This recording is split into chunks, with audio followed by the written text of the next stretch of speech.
कभी ऐसा हुआ है आपके साथ कि दिमाग में किसी टॉपिक को लेके एकदम क्लैरिटी है, सारे पॉइंट्स पता हैं, लेकिन जैसे ही किसी मीटिंग में बोलने के लिए मुंह खोलते हैं सब गायब, दिमाग एकदम खाली हो जाता है। मुझे लगता है ये तो हम सबके साथ कभी ना कभी होता ही है। हाँ बिल्कुल, ऐसा लगता है जैसे दिमाग और जबान का कनेक्शन ही टूट गया हो। सही कहा। आज हम इसी पर थोड़ी गहराई से बात करेंगे। हमारे हाथ mastering the art of confident and spontaneous speech के कुछ बहुत ही कमाल के अंश लगे हैं, और वो यही कहते हैं कि समस्या हमारी बुद्धि में नहीं है, बल्कि हमारे दिमाग के काम करने के तरीके और हमारी तकनीक में है। तो चलिए इसी उलझन की जड़ तक पहुंचते हैं। दोस्तों के साथ तो हम घंटों बातें कर लेते हैं, लेकिन एक प्रेजेंटेशन या इंटरव्यू का नाम सुनते ही हमारा दिमाग हमें धोखा क्यों दे जाता है? ये सवाल सीधा हमारे दिमाग के सबसे पुराने हिस्से से जुड़ा है। देखिए, इन स्थितियों में जो होता है वो सिर्फ घबराहट नहीं है, वो एक शारीरिक प्रतिक्रिया है। शारीरिक प्रतिक्रिया? हाँ, इस मटेरियल में समझाया गया है कि हमारा दिमाग, खासकर उसका एमिगडाला नाम का हिस्सा, पब्लिक स्पीकिंग को एक सामाजिक खतरे के तौर पर देखता है। उसे लगता है कि अगर हमने कुछ गलत बोला तो लोग हमें जज करेंगे, हमारा मजाक उड़ाएंगे। अच्छा। और शायद हमें समूह से बाहर कर दिया जाएगा। मतलब दिमाग इसे सचमुच के खतरे, जैसे किसी जंगली जानवर के हमले की तरह देख रहा है? बिल्कुल, आपने सही समझा। और इसी वजह से वो फाइट और फ्लाइट मोड चालू कर देता है। हाँ, दिल तेजी से धड़कने लगता है, हाथ ठंडे पड़ जाते हैं। एकदम। और दिमाग अपनी सारी ऊर्जा सोचने की बजाय खुद को बचाने में लगा देता है। यही वो ब्लैंक मोमेंट है। और दूसरा कारण इसी से जुड़ा है, अव्यवस्थित सोच।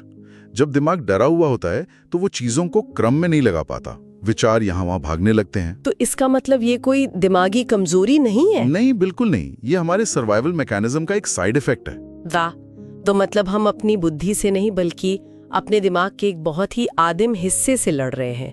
और यहाँ से एक दिलचस्प बात निकलती है कि ये कोई जन्मजात टैलेंट नहीं है। सही बात है। ये एक स्किल है जिसे कोई भी सीख सकता है। हाँ बिल्कुल, ये अपने दिमाग को ये सिखाने जैसा है कि सब ठीक है, कोई खतरा नहीं है। ठीक है, तो अगर समस्या दिमाग को सुरक्षित महसूस कराने की है, तो इसका पहला कदम क्या है?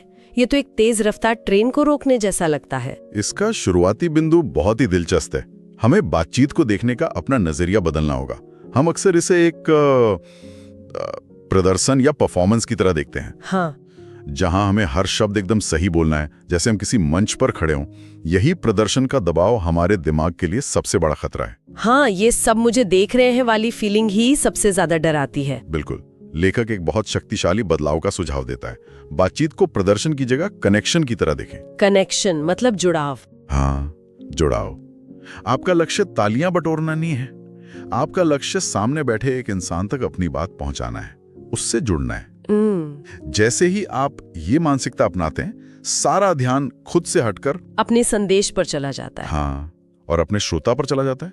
यानी फोकस मैं कैसा दिख रहा हूं से बदलकर क्या इन्हें मेरी बात समझ आ रही है पर ले जाना। बिल्कुल। ये तो पूरा खेल ही बदल देता है। इससे दबाव तुरंत कम हो जाता है। एकदम सही। आप अपनी टॉर्च की बीम को खुद से हटाकर सामने वाले पर डाल रहे हैं। जब आप ये सोचने लगते हैं कि मैं इनकी मदद कैसे कर सकता हूँ, या मैं अपनी बात इन्हें सबसे सरल तरीके से कैसे समझा सकता हूँ, तो आप समस्या का हिस्सा नहीं रहते, आप समाधान का हिस्सा बन जाते हैं। और उस स्थिति में दिमाग को खतरा महसूस नहीं होता। ये मानसिकता का बदलाव तो समझ आता है, पर मान लीजिए मैंने अपना फोकस बदल भी लिया, लेकिन मेरे दिमाग में ही विचार खिचड़ी की तरह बिखरे हुए हैं, तो मैं कनेक्शन कैसे बनाऊंगी? जब मेरे अपने ही विचार जुड़े हुए नहीं हैं, तो मैं किसी और से क्या जुड़ूंगी? इस बिखराव को संभालने का क्या तरीका है? ये बहुत ही प्रैक्टिकल सवाल है, और इसका जवाब है ढांचा, यानी फ्रेमवर्क। फ्रेमवर्क? हाँ। जब दिमाग घबराया हुआ होता है तो उसे एक रास्ते की जरूरत होती है। एक फ्रेमवर्क उसे वही रास्ता दिखाता है। उदाहरण के लिए, मान लीजिए आपसे किसी मीटिंग में अचानक पूछ लिया गया, इस नए प्रोजेक्ट पर आपके क्या विचार हैं? हाँ, यही वो पल होता है जब दिल धड़कना तेज हो जाता है। बिल्कुल। अब यहाँ घबराने के बजाय आप अपने दिमाग में एक सरल 3 हिस्सों वाला ढांचा इस्तेमाल कर सकते हैं। अच्छा, वो क्या है? What, so what, now what? What, so what, now what? हाँ, यानी ये क्या है, इसका क्या मतलब है, और अब हमें क्या करना चाहिए? आप कह सकते हैं, देखिए, ये प्रोजेक्ट एक नया सॉफ्टवेयर लागू करने के बारे में है। So what? इससे हमारी टीम का समय बचेगा और गलतियां कम होंगी। Now what? मेरे हिसाब से हमें अगले हफ्ते एक छोटी टीम के साथ इसका ट्रायल शुरू करना चाहिए। ये सुनने में तो बहुत आसान लगता है, पर क्या इससे हमारा जवाब रोबोटिक या रटा रटाया नहीं लगेगा? इसमें वो स्वाभाविकता कहाँ है? ये एक बहुत जरूरी सवाल है। देखिए, फ्रेमवर्क एक स्क्रिप्ट नहीं है जिसे आपको शब्द ब शब्द याद करना है। ये नदी के दो किनारों की तरह है। नदी के किनारे? हाँ, ये आपके विचारों के बहाव को एक दिशा देते हैं ताकि वो इधर उधर न फैलें। लेकिन पानी यानी आपके शब्द, वो पूरी तरह से आपके और स्वाभाविक होते हैं। अच्छा। बिना किनारों के नदी बाढ़ बन जाती है और बिना फ्रेमवर्क के विचार कंफ्यूजन बन जाते हैं। ये आपको भटकने से बचाता है, कैद नहीं करता।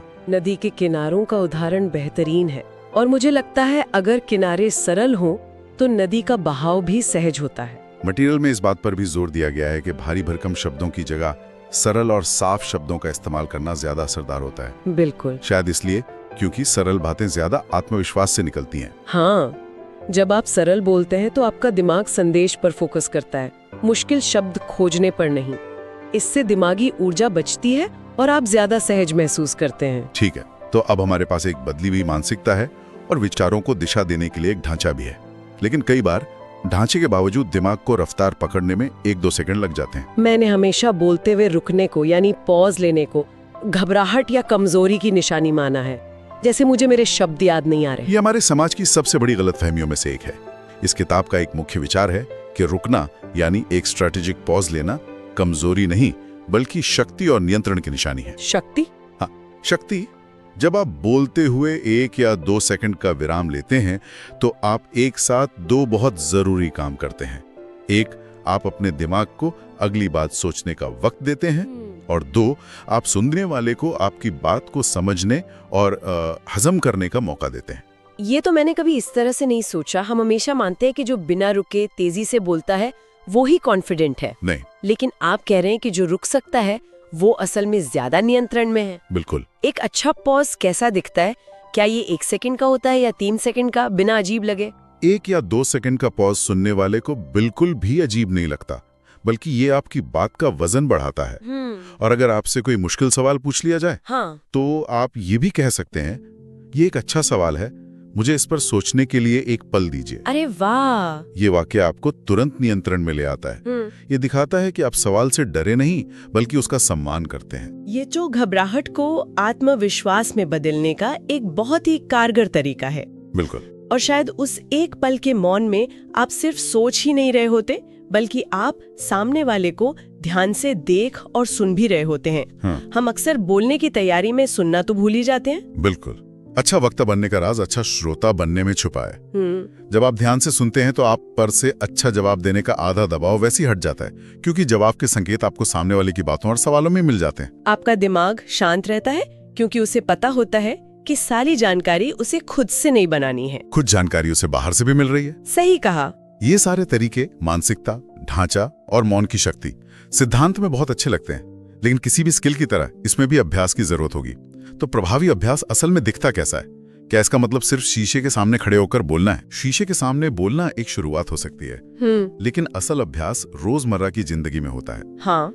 लेखक कुछ बहुत ही आसान लेकिन नियमित अभ्यास के तरीकों पर जोर देता है। जैसे कि? जैसे किसी दोस्त को टेक्स्ट मैसेज लिखने की बजाय एक छोटा सा वॉइस नोट भेज दीजिए। अच्छा। या फिर अपने दिन की सबसे दिलचस्प बात को रात में सिर्फ 60 सेकंड में रिकॉर्ड करने की कोशिश कीजिए। ये छोटी छोटी कम दबाव वाली गतिविधियां आपके दिमाग को बार बार ये सिग्नल देती हैं कि बोलना एक सुरक्षित और सामान्य गतिविधि है। बिल्कुल। यानी दिमाग की कंडीशनिंग करना ताकि वो हर बोलने वाली स्थिति में खतरे का अलार्म ना बजाए। एकदम सही। मुझे अपना एक क्लाइंट याद है जो मीटिंग्स में कभी नहीं बोलता था, उसे डर लगता था। हमने सिर्फ एक छोटा सा अभ्यास शुरू किया, हर मीटिंग में सिर्फ एक सवाल पूछना या एक छोटा सा कमेंट करना, बस इतना ही। और उसका क्या नतीजा निकला? 6 हफ्तों के अंदर वो टीम के सबसे एक्टिव सदस्यों में से एक बन गया।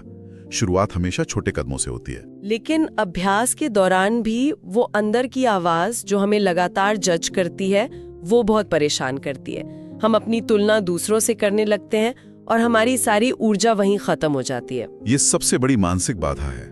इस मटेरियल में एक बहुत गहरी बात कही गई है, तुलना करना छोड़कर प्रगति पर ध्यान दें। प्रगति पर? हाँ, आपका लक्ष्य किसी और की तरह बोलना नहीं होना चाहिए, क्योंकि आपकी कहानी, आपका अनुभव, आपकी आवाज सब अलग है। आपका लक्ष्य सिर्फ ये होना चाहिए कि आप अपने कल के संस्करण से आज थोड़ा बेहतर बोलें। अगर आज आप कल से थोड़ा बेहतर बोल पाए तो असली जीत वही है। और शायद इसी से जुड़ी एक और बात है, खुद को परफेक्ट ना होने की इजाजत देना। आपने बिल्कुल सही नफ्स पकड़ी है। आत्मविश्वास बाहरी तकनीक से उतना नहीं आता जितना आंतरिक अनुमति से आता है। आंतरिक अनुमति? हाँ, खुद को गलती करने की, अटकने की, या आ कहने की अनुमति देने से जिस पल आप परफेक्ट होने का बोझ अपने ऊपर से हटा देते हैं, उसी पल असल और स्वाभाविक संवाद शुरू होता है। डर कम हो जाता है क्योंकि अब गलती होने का कोई खतरा ही नहीं रहा। बिल्कुल। तो आज की इस पूरी बातचीत को अगर समेटें तो आत्मविश्वास से बोलना कोई जन्मजात प्रतिभा नहीं, बल्कि एक सीखी जा सकने वाली कला है। और इसका मतलब है अपनी टॉर्च की बिखरी हुई रोशनी को समेटना। बिल्कुल। और ये तब होता है जब हम इसे परफॉर्मेंस नहीं बल्कि कनेक्शन समझते हैं। सही। जब हम स्क्रिप्ट नहीं बल्कि एक सरल ढांचे का इस्तेमाल करते हैं। और सबसे जरूरी, जब हम परफेक्ट होने की कोशिश नहीं करते बल्कि हर दिन बस थोड़ा बेहतर होने पर ध्यान देते हैं। बिल्कुल सही। और इस चर्चा के अंत में मैं सुनने वालों के लिए एक विचार छोड़ना चाहूंगा। जरूर। इस मटेरियल की सबसे गहरी बात यह है कि जब आत्मविश्वास मजबूत होता है तो साधारण शब्द भी प्रभावशाली बन जाते हैं। ये एक सवाल खड़ा करता है, क्या शब्द आत्मविश्वास बनाते हैं या आत्मविश्वास शब्दों को ताकत देता है? ये तो बहुत दिलचस्प सवाल है। मतलब अगली बार जब कोई किसी को सुने तो सिर्फ ये न देखें कि वो क्या बोल रहे हैं, ये महसूस करने की कोशिश करें कि उनकी आंतरिक स्थिति, उनका खुद को दिया गया आराम उनके शब्दों को कैसे प्रभावित कर रहा है। मतलब शायद असली खेल शब्दों का है ही नहीं बल्कि उस आंतरिक शांति का है जहां से शब्द निकलते।